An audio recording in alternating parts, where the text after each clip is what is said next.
کہ اللہ کے خزانے میں جتنا اخلاق تھا اللہ نے سب دے دیا کس کو؟ میرے نبی کو۔ اسی لیے دنیا میں قیامت تک میرے نبی سے زیادہ اخلاق محبت والا انسان کوئی پھر کبھی بھی نہیں آ سکتا۔ قیامت تو آ سکتی ہے، میرے نبی سے زیادہ محبت والا اخلاق والا کوئی نہیں آ سکتا۔ مدینے کے اندر ایک مشرک لڑکا تھا۔ کون تھا مشرک لڑکا؟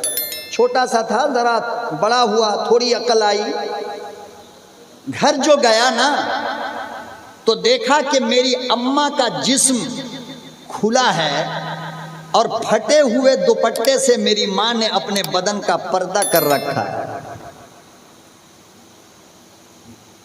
پھٹے ہوئے کپڑے سے بدن کا پردہ کر رکھا ہے۔ تو بچے کو ذرا ہوش آتا ہے تو تھوڑی شرمندگی ہوتی ہے نا، تو بچہ کہنے لگا ممی آپ کے جسم پہ یہ پھٹا ہوا کپڑا دیکھ کر مجھے بڑی شرم آ رہی ہے، میں جاتا ہوں اپنے چاچا سے آپ کے لیے کپڑا مانگ کر لانے جا رہا ہوں۔ ماں کہنے لگی بیٹا اسی چاچا نے تو تجھے یتیم کیا اور مجھے بیوہ کیا، تیرے باپ کا دشمن ہے وہ، مجھے ڈر لگتا ہے کہ کہیں تو جائے اور تجھے بھی جان سے نہ مار دے، اس لیے میرے بچے مت جاؤ۔ معصوم سا بچہ کہنے لگا امی اجازت دو نا، میں جاتا ہوں، انشاءاللہ میرے چاچا مجھے کچھ نہیں کہیں گے، وہ مجھ پہ رحم کھائیں گے۔ ماں نے منع کیا مگر بچہ پھر بھی گیا، چاچا کو جا کر کہنے لگا کہ چاچا میں آپ کے اس مرے ہوئے بھائی کا یتیم بیٹا ہوں، آج میں اس لیے آپ کے دروازے پر آیا ہوں کہ میری امی کے بدن پہ کپڑا نہیں۔ اتنا جو سنا تو مارنا شروع کر دیا، اتنا مارا کہ جگہ جگہ سے بدن پہ خون آنے لگا اور کپڑا رنگین ہو گیا۔ وہ وہاں سے کسی طرح اپنی جان بچا کر روتا ہوا آیا۔ اللہ اکبر، راستے میں ایک آدمی ملا، کہنے لگا کون ہو، کہاں سے آئے ہو؟ سارا واقعہ سنایا، امی کے پردے کے لیے کپڑے کا انتظام کرنے نکلا ہو۔ وہ آدمی کہنے لگا دنیا میں کہیں تمہیں کپڑا نہیں ملے گا، مکے میں چلا جا، حرم میں ایک بندہ بیٹھا ہے،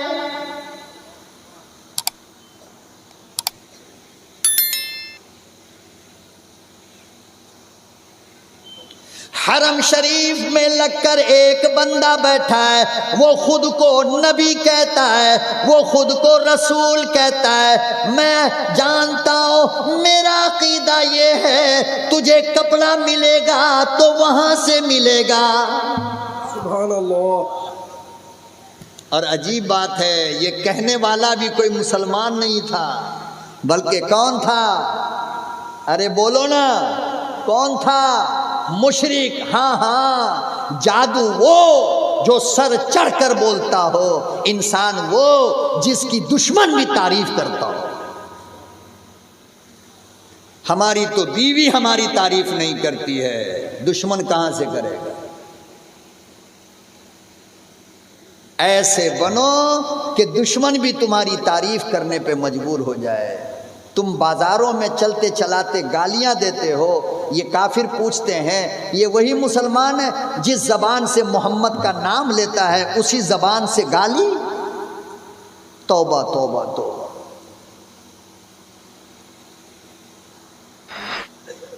شرم آتی تو کافر بچے کو کافر کہہ رہا ہے کیا؟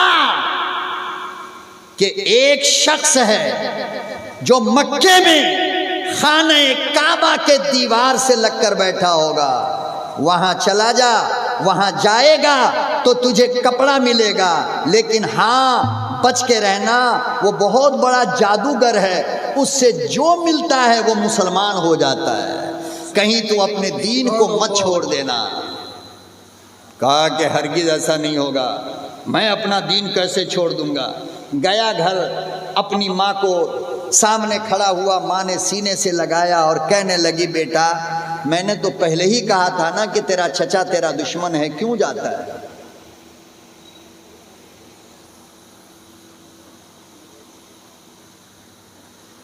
اور پھر کہنے لگا امی راستے میں ایک مسافر ملا تھا، وہ کہنے لگا کہ مکے میں ایک بندہ ہے محمد اس کا نام ہے، وہ کپڑا ضرور دے گا، میری ممی اجازت دو میں کپڑا لے کر آؤں۔ ماں نے پکڑ لیا، کہنے لگی بیٹا ہرگز مت جانا، وہ بہت بڑا جادوگر ہے، وہاں جو جاتا ہے وہ اپنا مذہب چھوڑ دیتا ہے، وہ مسلمان بن جاتا ہے۔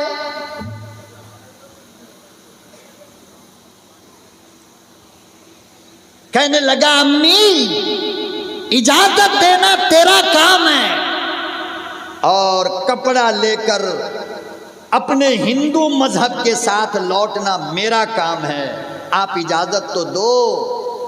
بچے کو ماں نے اجازت دے دیا۔ خدا کی قسم کتنا اخلاق والا میرا نبی، کیا کیا میں بیان کروں نبی کے بارے میں، میری کو سمجھ میں نہیں آ رہا۔ بندہ گیا، جیسے ہی حرم میں داخل ہوا تو دیکھا کہ خوبصورت چہرہ، نورانی چہرہ، چاند سے بھی اعلیٰ اولا عرفہ، چمکتا ہوا حسین چہرہ، دیوار سے ٹیک لگائے بیٹھا ہے۔ یہ بندہ پیچھے سے گیا، مجھے دیکھو کہاں سے گیا، سامنے سے نہیں گیا تاکہ چہرے پہ نظر نہ پڑے، پیچھے سے گیا، اور پیچھے سے جا کر کیا کیا معلوم، نبی کے پیٹھ پر ایسے مارا ہے، پیچھے سے ایسے مارا ہے۔ آقا صلی اللہ علیہ وسلم فوراً مڑے اور اس کا چہرہ دیکھ کر فرمایا بیٹا کہاں سے آئے ہو؟ تو کہنے لگا کہ سنو میں یتیم ہوں۔ کیا ہوں؟ میں یتیم ہوں۔ میرے آقا نے فرمایا تو کیا ہوا، میں تو در یتیم ہوں، میں بھی یتیم ہوں، بولو کیوں آئے؟ واقعہ سنایا۔ خدا کی قسم لکھا ہے کہ آقا صلی اللہ علیہ وسلم نے اپنی پگڑی اتاری، اپنا امامہ اتارا، اور اس بچے سے کوئی بات نہیں کیا، بچے کے ہاتھ میں دیا اور فرمایا کہ لے جا کر اپنی امی کے جسم کو ڈھانک دو، یہ نبی کا نبوت والا امامہ ہے۔ سبحان اللہ۔ اللہ اکبر و کبیرہ۔ بچہ گیا، دروازے پہ کھڑا ہوا ہے، امی دوڑ کر آئی، بچہ کہنے لگا ممی میرا چاچا اسے ہونا تھا، میں نے دنیا میں بہت لوگ دیکھے مگر ایسا نہیں دیکھا۔ سبحان اللہ۔ بہت لوگ دیکھے، میں نے دنیا کے لوگ دیکھے مگر اتنا اچھا نہیں دیکھا۔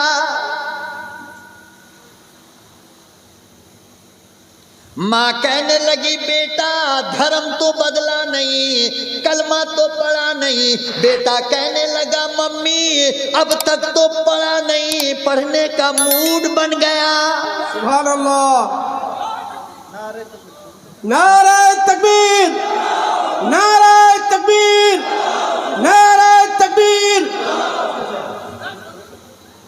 فرمایا بیٹا مراد لے کر گیا تھا، کیا بات ہوئی؟ بچے نے کپڑا نکالا، ممی کے سامنے رکھا، امی نے کپڑے کو لیا، امامہ کو لیا، آنکھ سے لگایا، ہونٹ سے چوما اور کہنے لگی بیٹا اس چادر سے نبوت کی خوشبو آ رہی ہے۔ اب بیٹا تو اکیلا نہیں، تیری اماں بھی جائے گی، اور گئی ہے، اور دونوں نے کلمہ پڑھا ہے۔ آج بھی تم ہندوستان کے مسلمانوں اپنے آپ کو اس رنگ میں لے کر آؤ، خدا کی قسم یہ کفر تمہارے قدموں پہ آ کر کے رہے گا۔ لیکن تم نے اسلام کا چہرہ بگاڑ دیا. آج لوگ کہتے ہیں یہ مسلمان ہے، یہ مسلمان ہے، یہ مسلمان ہے. کھڑا ہو کر پانی پی رہا ہے، شراب پی رہا ہے، چرس پی رہا ہے، افیم کھا رہا ہے، گانجا پی رہا ہے، سود کھا رہا ہے، گالی بک رہا ہے. یہ مسلمان کا کام میرے بھائی نہیں ہے.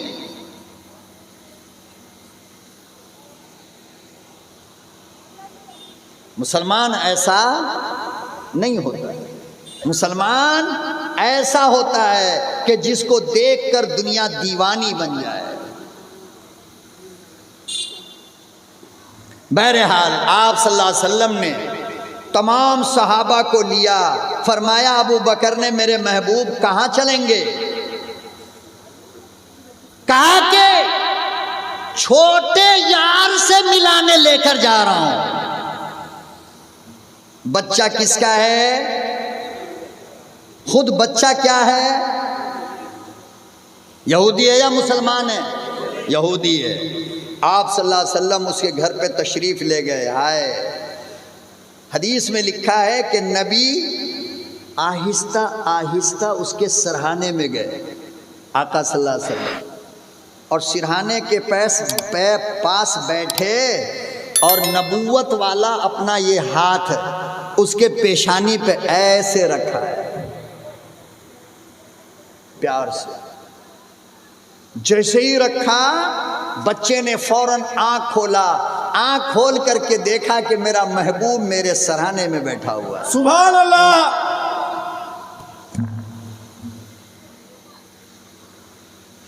مسکرانے لگا. آقا صلی اللہ علیہ وسلم نے ارشاد فرمایا بیٹے آخری وقت ہے کلمہ پڑھ لے. وہ کہنے لگا میرے محبوب اب تو جانے والا ہوں، کلمہ پڑھ کر کیا فائدہ؟ فرمایا کہ کلمہ پڑھنا تیرا کام ہے اور جنت دلانا میرا کام ہے. نعرہ تکبیر، نعرہ تکبیر. عاشق رسول زندہ باد، عاشق رسول زندہ باد. کلمہ پڑھنا تیرا کام ہے، جنت کا دلانا میرا کام ہے، جنت بھی میری ہے. علماء نے لکھا ہے اللہ اللہ کلمہ اندر گیا روح باہر آئی. سبحان اللہ.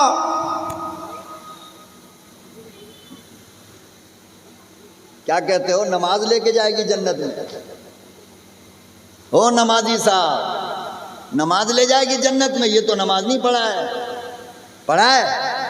ابھی تو کلمہ اندر گیا اور روح تو کلمہ پڑھنے کے بعد نماز پڑھا ہے، لیکن جنت میں جا رہا ہے. پتہ یہ چلا کہ اس کلمے کو اگر اپنا زیور بنا لوگے، اپنے ماتھے کا بندیا بنا لوگے، اپنی آنکھوں کا کاجل بنا لوگے، اپنے ہونٹ کی لپسٹک بنا لوگے، اپنی زبان کا مٹھاس بنا لوگے، تو خدا کی قسم یہ کلمہ ضرور لے کر جائے. سبحان اللہ، سبحان اللہ. اتنا پاورفل کلمہ ہے یہ، ضرور لے کر جائے. روح نکل گئی. باپ آیا اس بچے کا اور آ کر کہنے لگا کہ محمد اب تو یہ آپ کی جماعت کا ہے، میرا تو ہے نہیں، لہذا اسے آپ ہی لے جا کر کفن دفن کرو.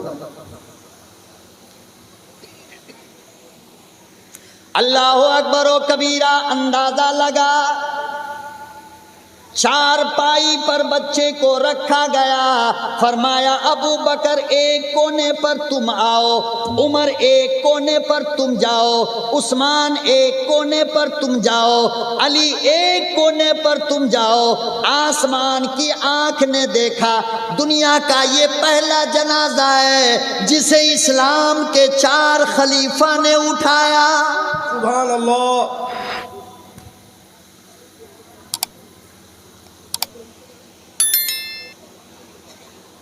لوگوں تیرے میرے جنازے کو باپ اٹھائے گا، تیرے میرے جنازے کے آگے آگے یار جائے گا.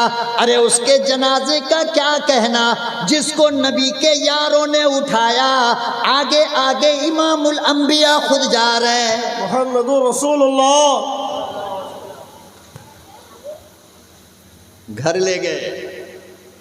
اور لے جا کر کے فرمایا کہ عائشہ یہ میرا یار ہے. کیا یہ میرا ننھا یار ہے، میرے ننھے یار کا جنازہ ہے. آج اس کو کفن بازار کا نہیں بلکہ محمد کی چادر دی جائے گی. سبحان اللہ سبحان اللہ. محمد کی. اور غسل بھی آپ صلی اللہ علیہ وسلم نے اپنے ہاتھ سے دیا ہے اسے. سبحان اللہ. کتنا پاور ہے کلمہ میں. اللہ اکبر اللہ. ایک کلمہ تو پڑھا تھا نا ابھی. نبی غسل دے رہے اپنی چادر کفن کی جگہ، اور پھر فرمایا کہ میرے یارو اٹھاؤ. اور آقا صلی اللہ علیہ وسلم قبر گئے، قبرستان گئے، ساتھ میں گئے. لوگوں تیرے میری میت کو کوئی یار اتارے گا قبر میں، باپ اتارے گا، پیٹھان چودھری کوئی نیتا اتارے گا، کوئی نمازی حاجی اتارے گا. اس بچے کا کیا کہنا جس کی میت کو خود امام الانبیاء نے اپنے ہاتھوں سے اتارا. محمد رسول اللہ.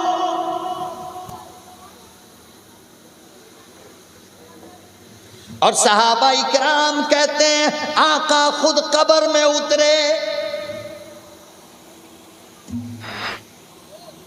اور ایک منظر صحابہ اکرام نے بڑا عجیب دیکھا. کیا دیکھا معلوم؟ بڑی کام کی بات کہہ رہا ہوں، ذرا غور سے سن لو، آخری مرحلہ ہے، کام آئے گا. صحابہ کہتے ہیں کہ میں نے ایک بات عجیب دیکھی. کیا؟ قبر کے اندر نبی کے سوا کوئی ہے نہیں، مگر آقا صلی اللہ علیہ وسلم قبر میں پنجے پر کھڑے ہیں. کیسے؟ یہ جو پنجہ ہے نہیں، ارے پنجہ جانتے ہو نا، سامنے کی انگلی، ایسے کھڑے ہیں اور اسی طرح پورے قبر میں چل رہے ہیں، پورا پاؤں بھی نہیں رکھ رہے ہیں. جب آپ باہر آئے،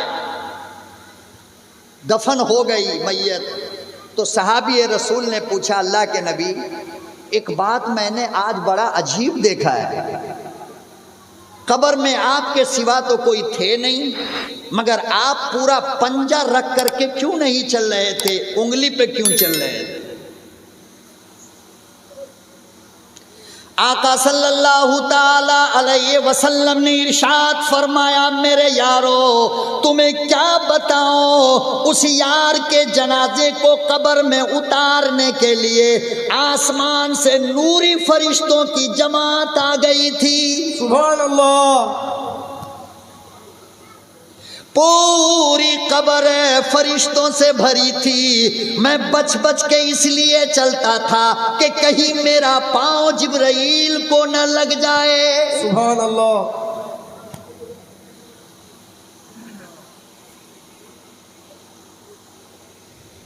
یہ تھا میرے آقا صلی اللہ علیہ وسلم کے حسن اور آپ کے اخلاق کریمانہ کا اثر. میں سمجھتا ہوں کہ 3 گھنٹے میں جو کچھ میں نے کہا اس میں سے کچھ نہ کچھ آپ نے محفوظ کیا ہوگا، اور میری محنت کا نتیجہ بس یہی ہے کہ میں سنوں کہ لوگوں نے عمل کچھ تو کیا ہے. ایک عالم کی پوری محنت وصول ہو جاتی ہے میرے بھائی، ورنہ انصاف سے بولو، تم اپنے بچے کو اتنی دور تک بولنے کی اجازت دو گے؟ تو میرے درد کو سمجھو. میں اس لیے کہنا چاہتا ہوں کہ اپنی زندگی میں چینجنگ لاؤ. کیا لاؤ؟ چینجنگ لاؤ. حلال کاروبار کرو، محنت کا کاروبار کرو، اپنے گھر میں میاں بیوی محبت کے ساتھ رہو. محنت کی روزی روٹی، خدا کی قسم کھا کر کہتا ہوں کہ پسینہ گرا کر کے 2 روٹی کمانا مرغ ملیدہ اور بریانی سے بہتر ہے. مزدوری کرو مگر حرام طریقے سے مت کماؤ. خدا کا واسطہ علماء سے دوستی کرو، علماء سے محبت کرو، اپنے بچوں کو دینی تعلیم کا زیور پہناؤ اور نماز کی پابندی کرو، آپس میں اخلاق اور محبت کے ساتھ رہو. انشاءاللہ اللہ پھر ہمارا وہ دور ہمیں ضرور لوٹا کر کے دے گا. یار زندہ، صحبت باقی. اب جس کے دل میں آئے وہی پائے روشنی. میں نے دیا جلا کے سر راہ رکھ دیا. اللہ پاک ہماری اور آپ کی عمر میں، صحت میں برکت عطا فرمائے اور عمل کی توفیق ہمیں عطا فرمائے، آپ کو عطا فرمائے. وآخر دعوانا ان الحمدللہ رب العالمین. دعا کرنا.